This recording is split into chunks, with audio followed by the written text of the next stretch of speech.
Bienvenue sur Canapé Glory, l'espace où les trajectoires se racontent avec vérité. Originaire de la fière Casamance, artiste au grand cœur, il a fait le voyage à Lagos. Plongé dans l'effervescence nigériane, entre collaboration, apprentissage, culture croisée, pour façonner son projet. Aujourd'hui, on remonte aux racines, on découvre le parcours, on révèle également ce qui a forgé le King Kaza comme il se proclame.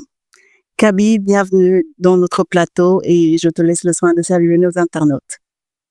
Bonsoir, salam alaikum. Misa Foussaf. Oui, bro, mais quand on t'a dit comment Kajante Nakinje, fier d'être Diola. Voilà, il failli, et puis voilà, du content, invitation et tout. C'est un immense plaisir pour moi, le fait de m'accueillir, voilà, ici, plateau. Très bien. Alors, avant de parler de Lagos et du voyage, j'aimerais qu'on revienne un peu en arrière pour que tu nous parles de tes premiers pas en musique en Casamance, d'où tu viens. Quelles ont été tes influences côté musique, son, style loco-casacé? Et comment est-ce que tes premières inspirations ont été forgées pour ce que tu es devenu aujourd'hui? D'accord, on va commencer par laquelle? Mais c'est exactement la même question. Ouais. C'était, quelles étaient tes influences musicales? Ok. Vous savez, avant tout, la musique a toujours été... Au début, c'était juste une passion. Au début. Voilà, mais du moment que mon tout petit birek, ça a devenu belle survie. Je suis sénégalais, mais j'aimais toujours écouter la musique nigériane, que ça soit à l'époque des coupés décalés, à l'époque des brackets, etc.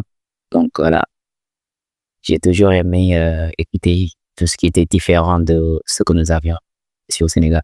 D'accord. Donc, je peux dire que la musique, que ça soit congolaise ou afro, et ça a toujours été, voilà, ce qui une bonne influence sur le Wari.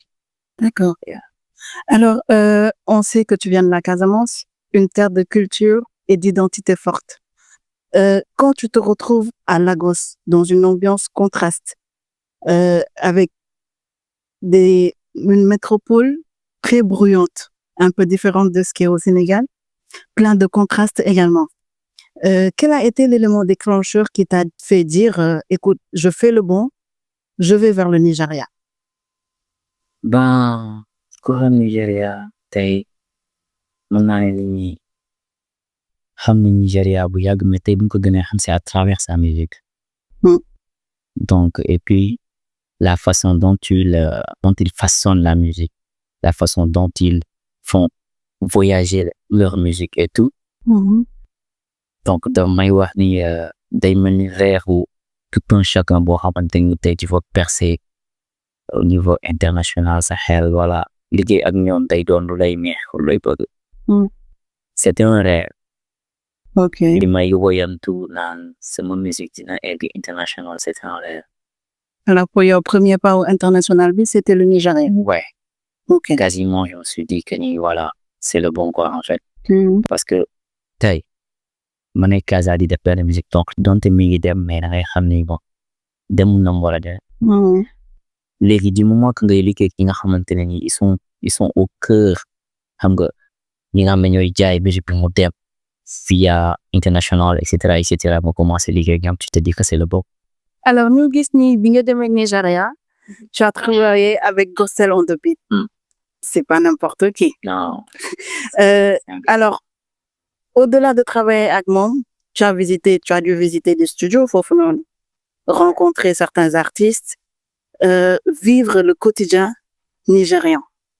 Alors, bonne collaboration ou expérience moo la gën a marqué au point de changer aujourd'hui ta façon de faire la musique?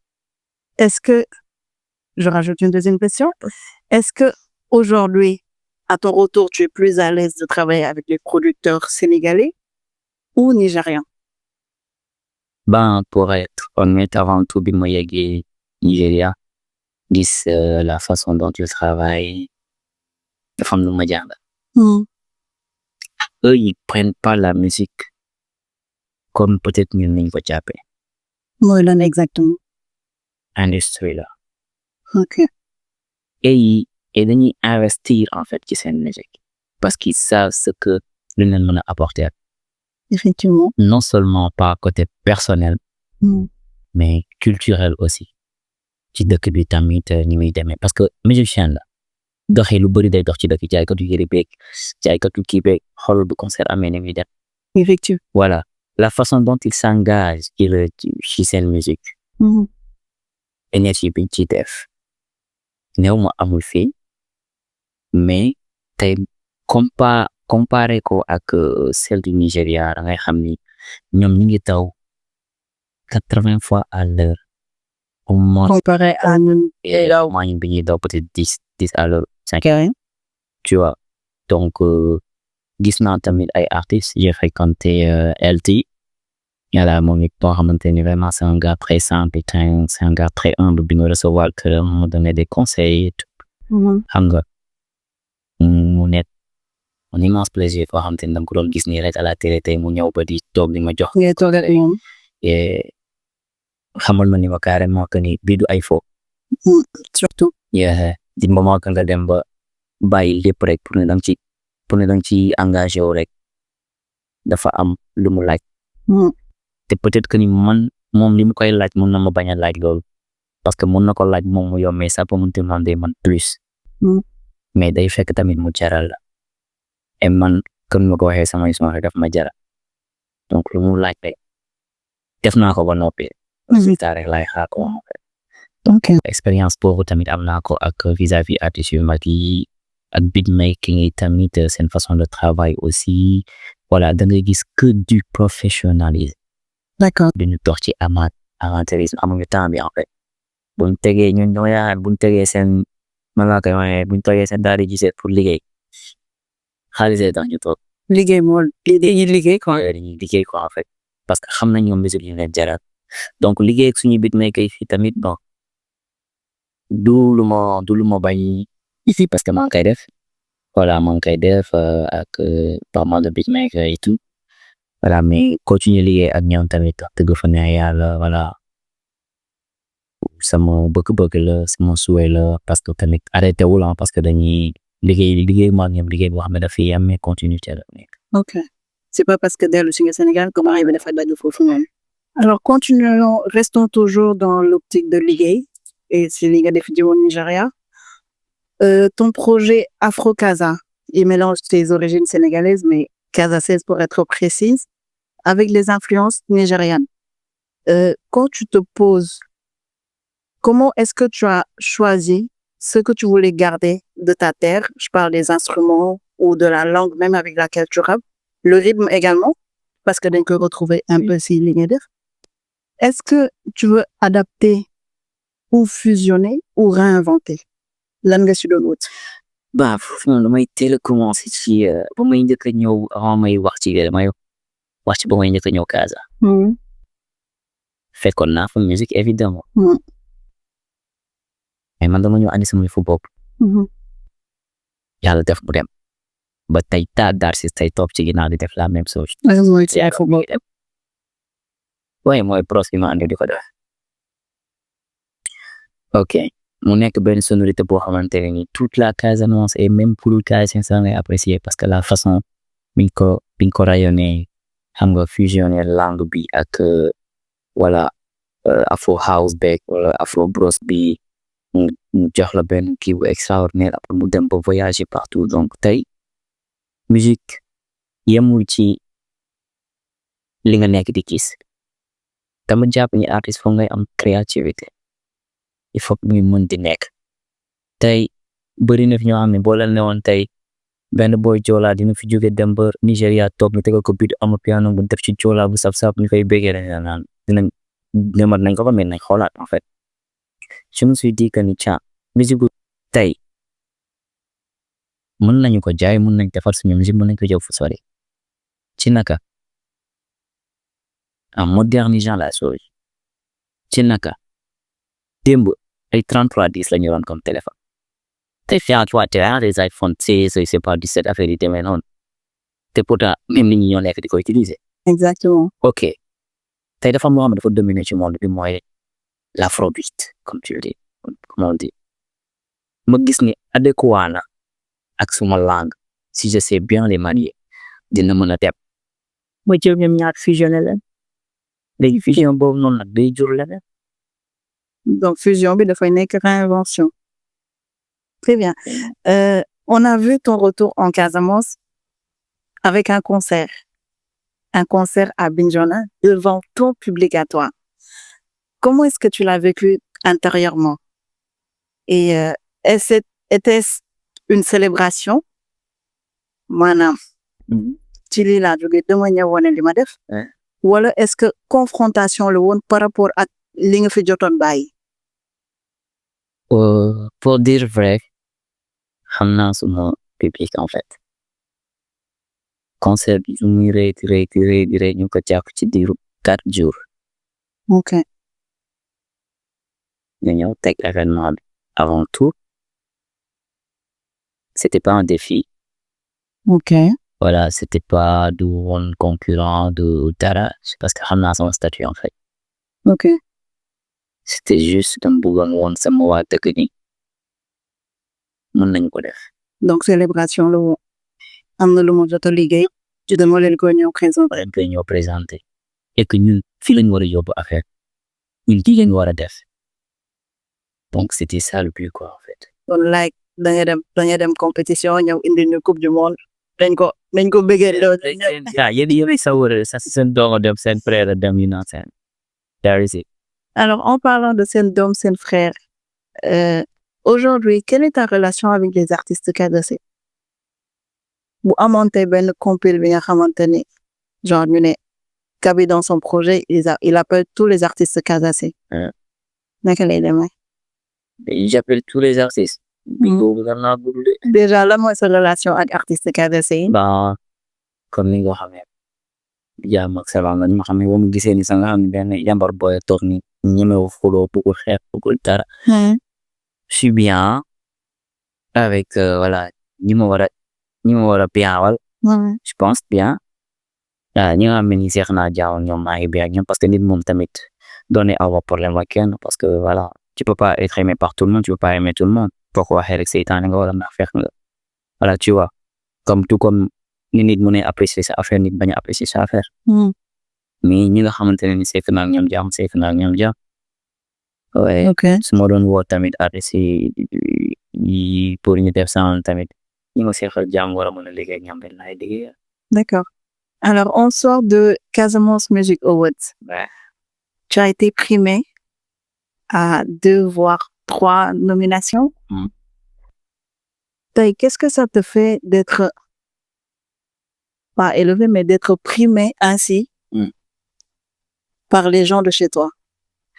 Waaw xam nga des fois ndeysaan dañu ne am na loo ne soo ko waxee dañuy naan bon diw dafa yëg boppam dafa lii mais nee nañ bu la yàlla mayee santal yàlla bu la may wana la yàlla may na ma parce que gannaaw bu la xañee nga toog jumaa nga toog fa ñaan koo gis ko sa soxla waaw mais tam bu la yàlla may na nga sant ko. waaw sant yàlla nit ñi nga xam nga ñu ngi kii mais bon wax dëgg fa neex yàlla xam nga affaire boobu dama koy delloo population Casamance bi nga xamante ne nii biñ ne voté la ñoom ñoo dem voté ji en masse.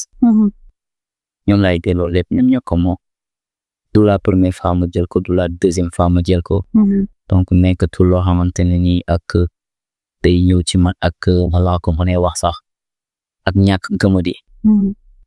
wallahi azim je sais que ni fi ba 80 ans mu ci bokkee. Donc mais comment ça s'est passé? Explique-nous un peu parce qu'il y a des gens qui n'ont pas compris le concept Casamance Music Awards même si dañ koy magnifier.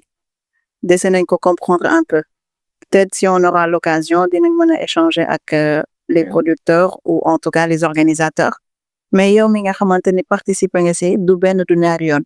Explique-nous un peu comment ça se passe. Bah tu sais dëgg fa na yàlla comme ni ko waxee rek manuma bañ a wax ci la chose mais je pense que ni Casamance Music Award tey bu ñuy seet ci Casamance man moom laa gis ni moo nekk benn structure bi nga xamante ne tey bu fa dañoon tey y aura rien du tout. Ok. Casamance Music Award man dama koy jaajëfal 1 di leen encourager 2 di leen féliciter de 3 parce que grâce à la Casamance Music Award artistes yaa ngi rayante ku ci nekk bëggoo sa morom dépassé la ci dara. day tax nit ñi liggéey. ñi ko jëloon daaw buñ bëggee bokk déwén dañuy rayante donc ñoom ñu ngi tax booy di liggéey bo moo ci ayam so xam nga ba ñu ma ko dénigrer la chose parce que sama papa moo ko wax nee na sa buntu boo ko defaloon boo ñëwee nga tàcc mu ibbeeku di nga gis kenn ku ñëw fee ne la est-ce que boobu mbëkkoon du gën a baax. dëgg la c'est le Sénégal mais bañu ma ku mu neex ki di dikkee ku mu neex def lii ku mu neex def la mais man j'encourage depuis j'encourage maman Nancy vraiment voilà ñu gën farluwaat ci affaire bi gën cee farlu gën cee nekk fi ñu jàpp noonu téye ko juróom-ñaari loxo lu leen yàlla may ci lu ci mën a yokk ñu yokk waaw bu yokkuwul ba mu wàññeeku parce que ñu ngi def liggéey bu rafet kanta ñeneen ñi nag leneen li ma waaw. yow da ngay toog di sànni pig wala lal. waaw.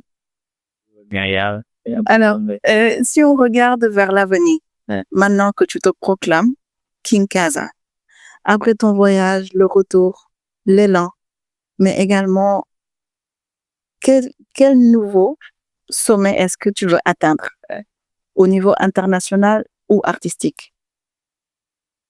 Ok, avant tout, King Kaza nekkul sama retour Nigeria. Non, mais en fait, j'ai dit, tu te proclames King Kaza. Waaw. Léegi après ce retour yow bi nga demee ba dellu si parce que balaa ngay dem nga proclamer wu King Kaza. C'est sûr. léegi bi nga dellu si ma proclamer King Kaza. man yow laa wax yaa proclamer sa bopp King Kaza. léegi bi nga dellu si yan nouveau sommet moom nga bëgg a atteindre soit à l'international parce que tu me parlais de Nigeria qui est une porte pour l'international mais également artistiquement yan nouveau sommet nga bëgg a atteindre. Dans l'international, on a fait ça on a fait ça c'est mon rêve. Devenir ben artiste boo xamante ne voilà tu es partout tu es universel. Oui, international ou rien du tout. C'est pas ben instant bi certes peut-être ci sama image.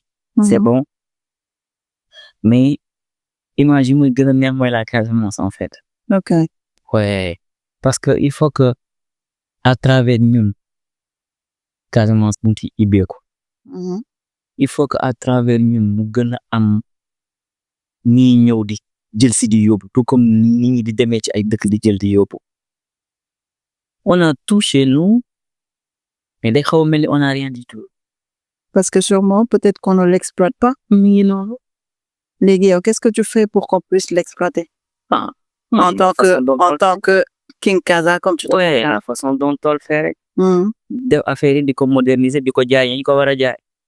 ok ñuy gis di ñëw di découvrir di gis fii mooy fan fii mooy kii ok tey imagine toi tey bu ma demoon tey ba sama rêve jëpp réaliser ma bokk ñu nekk fële ca bitim réew ay ñoom kii bon Kabi ok fii mooy dëkk Kabi fii mooy dëkk King Kaza Casamance loolu fierté la. tey boo amoon un message à lancer aux jeunes artistes ñi nga xamante ni ñu ngi lay bëgg a copier wala ñi nga xamante ne ñu ngi lay xool dina man dama bëgg a mel ni Kabi boo amoon message boo leen di wax lan lay doon.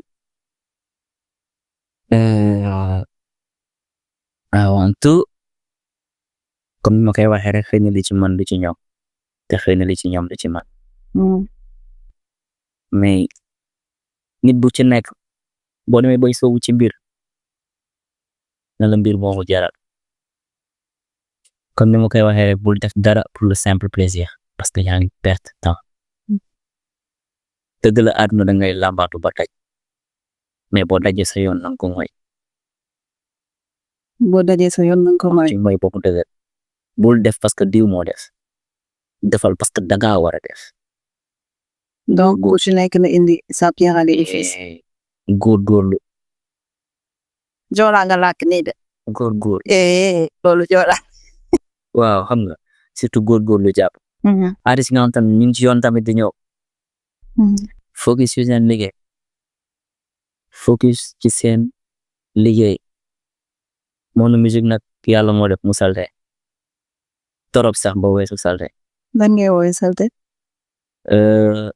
monde musique yaa tout monde musique su ma ko doon tuddee plat dama naan supp kànja dafa bëri njaxas yee dafa bëri njaxas doo xàmmee vrai doo xàmmee faux te nit bu ñàkkee rek lay bëri lim lay dig wala yaa may nit bu ñàkkee lay bëri li mu lay dig ñàkkee lay bëri lim lay dig nit bu ñàkk ba jaaxle bu demee ba toog ci sëriñ xam nga lu mu koy njëkk a wax billaay su ma génnee ci lii nga xam ni bokkuma ak ñi la daan dicté duñ la defal fekk du ci dara fekk du ci dara daa fekk jotagul ñàkkam moo tollu foofu boo ko gisaat mais nañ góorgóorlu gën a yokku affaire gem bi voilà papa kenn moomu ko ñax jëriñu la mais nañu respecté wante joxante cër je pense que jàppale wante surtout xam nga ñu ànd góor ñu bañ a ànd intérêt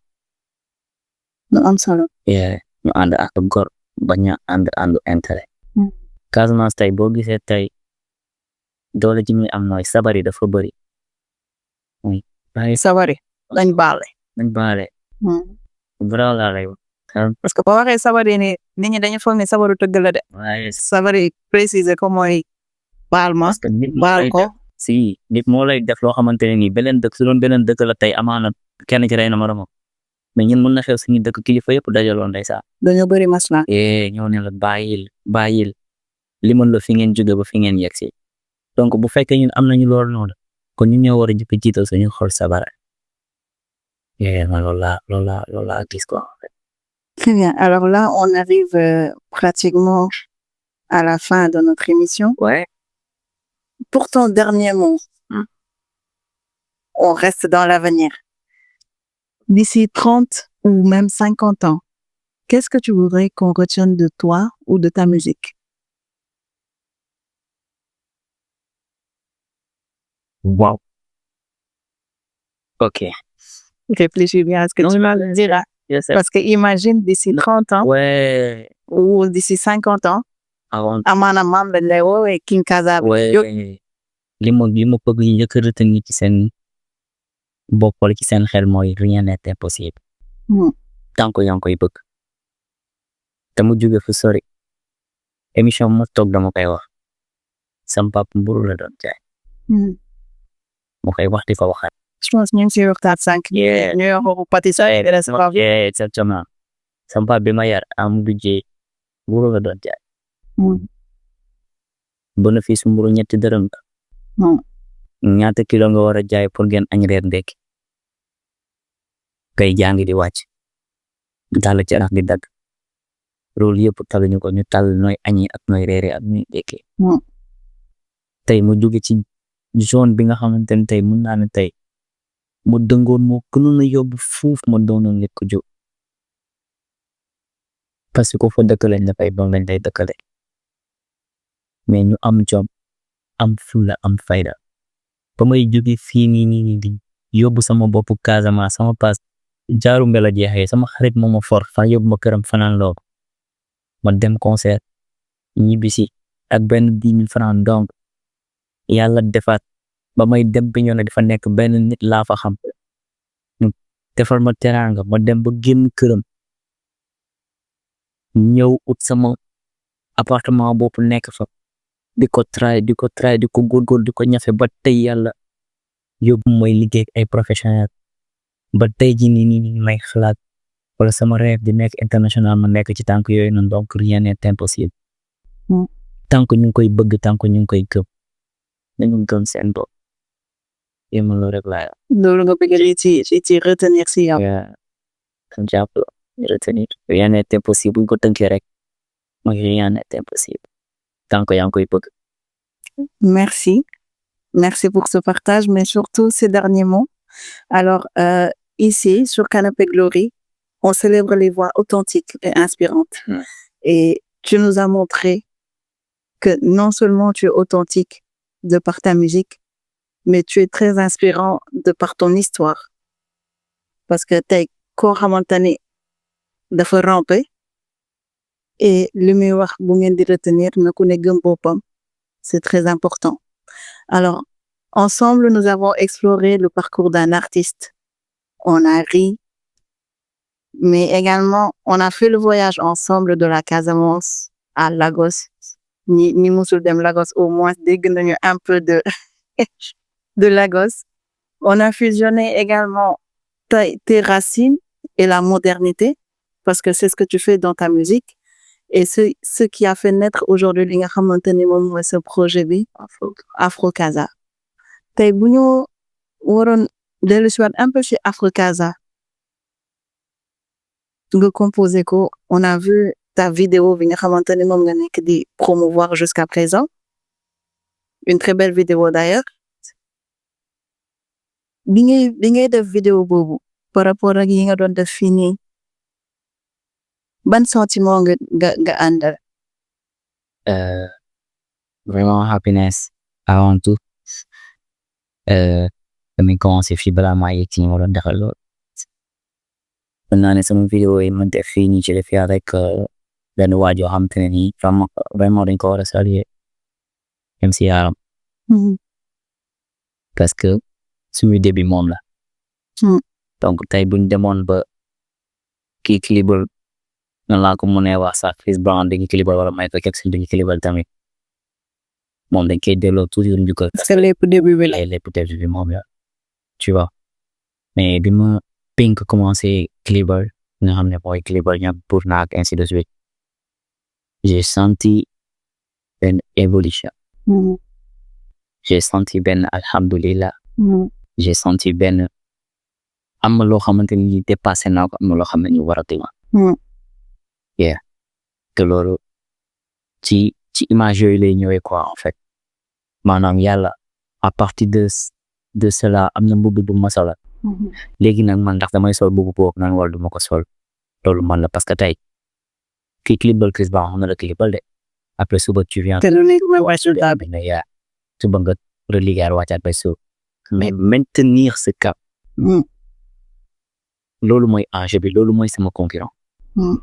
Comment maintenir ce cap du ma wàcc fi nga xamante ne ni actuellement moom laa ne même su may def leneen d'accord mais suite bi toujours li jóge ci man kese na nekk même niveau bi nga xamante nga nekk ci même step bi. yeah même step bi mais alhamdulillah ba xëy na plateau bi laa toog suba dig nga invité waat incha allah ci beneen clip boo war a génnaar boo xam ne dañoo ne est-ce que kii bi wér na. Why not? Yeah. Clip boobu moo jar 600 millions. def ma clip buy jar 600 millions la dama projet. Projet buy jar voilà. Projet bi valeur bu projet bi mooy 600 millions. Projet bi. Ok, projet bi c'est-à-dire enregistrement et clip bi tout maanaam projet bi daal. Tout. Kaby, luy sa dernier mot? Voilà, sama dernier mot vraiment maa ngi nuyu toute ma famille. Prince Lamine maa ngi nuyu bu baax a baax di nuyu sama fans yi nga xam ne yàgg nañ sonn ci man di ma jàppale mais également aussi di nuyu une personne très spéciale muy Kiki Badiane maa ngi koy nuyu bu baax a baax moom it di nuyu tamit sama grand sama mag sama lépp Doulaye Sylla vraiment du ma fàtte mukk ci àddina di ko sant di ko gërëm à moment et tout voilà ñëpp ñi nga xam ne ñu ngi sonn ci Kaby di ko di béggee Kaby que ñuy dégg lu leen neex ak lu leen naqari ndax sama jëmm ji ñoom ñëpp maa ngi leen di jaajëfal maa ngi leen di ñaanal gudd fan maa ngi leen di ñaanal vraiment wër maa ngi leen di ñaanal kattan ak am na man lépp ñu bëgg seen xol kenn ñoo ko xam ñi di sonn ci man yëpp daan na leen yàlla defal jàmm mais également yéen tamit yéen a ngi def liggéey bu jaar yoon seen a ngi ñuy jaay que ça soit fii ak feneen